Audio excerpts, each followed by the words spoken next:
Entonces, una revista del grupo de exiliados españoles en Buenos Aires que se titula la revista Realidad. Es una revista ejemplar, porque el prólogo a esa revista del año 1947 que él escribió es una defensa del diálogo entre civilizaciones que sigue siendo de mucha vigencia.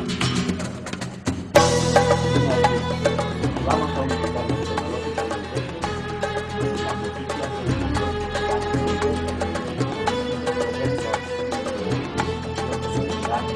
van a estar en diálogo. Vamos a intentar solucionar en paz estos conflictos y no en ataques. Para él, el ideal es siempre la conciencia liberal, la conciencia democrática. Pero él dice, cuidado, que la libertad no se impone, sino que se propone. No podemos sentirnos el estilo del mundo para imponer por la fuerza de nuestras ideas. Hay que debemos legitimar la libertad como no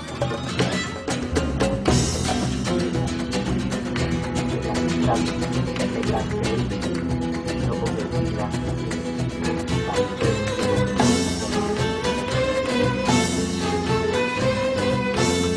ahora la Segunda Guerra Mundial llamando a la divulgación de la conciencia democrática, pero no como una imposición demascarada mercantil, sino como un diálogo de civilización, lo cual es muy notable. Y eso supuso una especial manera de integrarse de la realidad. El cine español vivió mucho de la nostalgia de la tierra perdida, del paraíso expulsado. Como Gabriel Española tomó conciencia que se estaban disolviendo las fronteras nacionales, más que de la nostalgia dijo, él se planteó, ¿qué puedo hacer yo para integrarme en el nuevo mundo, en el mundo americano, al que sigue arrastrado por la guerra? Incluso llegó a proponer en la revista Realidad, en el Tratado de Sociología, en algunos de sus ensayos, el intento de una versión hispánica de la globalización. Él pensó, por una parte está la Guerra Fría. La Guerra Fría que se va a fraguar. La Unión Soviética para él había sido una gran estafa, porque los valores de sociedad justa, socialista, se había educado en la Universidad Española con gente como Fernando de los Ríos, habían desembocado en un imperialismo dictatorial. Esa idea de globalización no le gustaba nada. Por otra parte estaba la idea de globalización norteamericana. Tampoco le gustaba nada, es el momento de las bombas atómicas, el desarrollo tecnológico que se puede convertir en un arma de destrucción masiva, o el momento donde se está viendo que puede haber una deriva del mundo de la información al mundo del control publicitario, al mundo del mercantilismo. Y en esa guerra fría entre el totalitarismo de Stalin y la más suave manipulación mercantilista, pero que podía llevar la técnica a la destrucción masiva, como había ocurrido con la bomba atómica, él propone una versión hispánica, representada entonces, hoy parecería imposible, pero es que entonces Argentina era una gran potencia internacional y un foco de cultura internacional. En la revista que él dirige, en realidad colabora los grandes escritores, pero estoy hablando de Sartre, estoy hablando de Heidegger, estoy hablando también de los escritores del exilio español, Juan Ramón Jiménez, Pedro Salinas, de los jóvenes escritores latinoamericanos. Ahí empieza a considerarse escritor a Julio Cortázar, por ejemplo. Y esa revista, más que convertirse en la nostalgia del exilio, se convierte en cómo entre todos podemos hacer una versión hispánica de la globalización que sea, una vez más, el desarrollo de la conciencia liberal y democrática frente a las manipulaciones de todo tipo. Un personaje muy singular, Francisco Ayala, y a partir de ahí, una vez más, está su desarrollo como escritor. Cuando el peronismo irrumpe como poder demagógico populista en Argentina, él, que había huido de la España franquista, no quiere caer en ningún populismo nacionalista y acepta un trabajo como profesor en la Universidad de Río Piedras, en Puerto Rico, y empieza su vida norteamericana.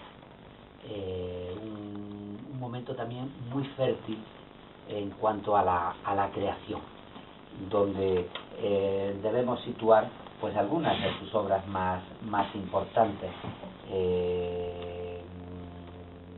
Hay, por ejemplo, está pues Historia de macacos, una novelita del año 1955, o sus dos novelas importantes, Muertes de perro, de 1958, ya en Norteamérica, y El fondo del vaso, que es del año 1962. Su conciencia crítica quiere denunciar esa realidad que no le gusta nada. Pero tiene un problema, y es que le gustan muy poco los sermones.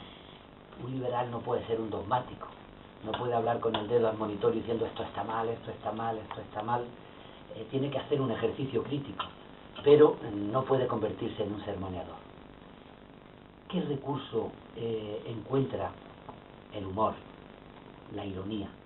Una de las grandes aportaciones de Francisco Ayala a la literatura española es el recurso del humor, el recurso de la ironía como baza de crítica social para evitar el sermón. Él, como era un gran ensayista, explicó muy bien el sentido de las decisiones literarias que iba tomando. En un momento determinado, de los años 60, uno de sus estudiosos, Hugo Gutiérrez Alcalá, escribió un texto donde decía que Ayala había tenido una deriva muy despreciativa contra el ser humano, porque convertía la literatura en un esperpento, se reía de sus personajes, los trataba muy cruelmente. Y el propio Francisco Ayala, en el año 1964, escribió una carta de contestación a Hugo Gutiérrez Alcalá, donde explica muy bien que si él había derivado hacia el mal, lo había hecho con mucho cuidado para no situarse por encima del ser humano y despreciarlo con dedo admonitorio. Se había metido dentro, como un ser humano más. Sus ejercicios de crítica a los demás habían sido ejercicios de crítica hacia él mismo. Y en este sentido, más que tratarlos despreciativamente, los había tratado con exigencia, porque lo que él quería era que los seres humanos tomasen conciencia de su responsabilidad. Una vez más, cuando en Muertes de perro o en El fondo del vaso sitúa el argumento en la tesitura de tener que tomar decisiones, se ríe de aquellos personajes que quieren echarle la culpa al sistema o a la situación o a las leyes naturales o a las leyes sobrenaturales o a los mandatos religiosos o a los mandatos políticos, porque al final lo que él viene a insistir con su humor es que nadie puede situar por encima de su conciencia una ideología, ya sea política, religiosa, racista, de cualquier tipo, que al final quien decide, el que tiene que decidir, es el individuo, es la propia conciencia. Para un sociólogo como Ayala, los movimientos sociales son muy importantes, conocerlos y comprenderlos son muy importantes. El individuo se forma en sociedad, pero ese diálogo con la sociedad del individuo no puede renunciar nunca a que la última palabra la tenga la conciencia individual. Y ese es el mensaje último del humor de Francisco Ayala. En esta deriva de la importancia de la conciencia hay otro momento que a mí me gustaría destacar porque me parece muy significativo también desde el punto de vista de la literatura. Yo he dicho que no se puede poner ninguna ideología por encima de la conciencia, sea de la que sea. ¿Qué sentido tiene ese? Pues el no aceptar dogmas. La realidad no está escrita. La realidad es una elaboración de los individuos. Por eso somos responsables de la realidad. ¿Cuál es la consecuencia literaria de eso? Pues la consecuencia literaria de eso es que si en el realismo la vida influía en la ficción, ahora es posible dar una vuelta de tuerca más en las reflexiones y decir, la realidad no es esencialista, no es dogmática, la realidad es una construcción, por tanto la realidad es una ficción escrita por los seres humanos, por tanto podemos establecer un diálogo entre vida y ficción o ficción y vida. La vida influye en la ficción, pero la ficción influye en la vida, porque la vida, la realidad, es una elaboración de los seres humanos que utiliza los mismos recursos a la hora de construir la política o de construir la sociedad que a la hora de construir una ficción literaria. En el Nueva York de los finales de los años 60 y de los años 70, Francisco Ayala entra de lleno en los debates de la posmodernidad y en muchos de los recursos que después iba a desarrollar también la literatura española posmoderna. Y hay un libro clave, muy estudiado por Caroline Richmond, que es un libro titulado El jardín de las delicias. Su primera versión es del año 1971, después se fue renovando en sucesivas ediciones, pero es un libro donde se mezcla la vida con la ficción, los recuerdos, los testimonios de la realidad con la imaginación y la invención literaria. En el fondo también jugando con que la memoria es un género de ficción. Uno, al recordar, elabora, escoge. Sus memorias se llaman recuerdos y olvidos porque sabe muy bien que la memoria interpreta la realidad y del mismo modo la imaginación forma parte también de la invención de la realidad.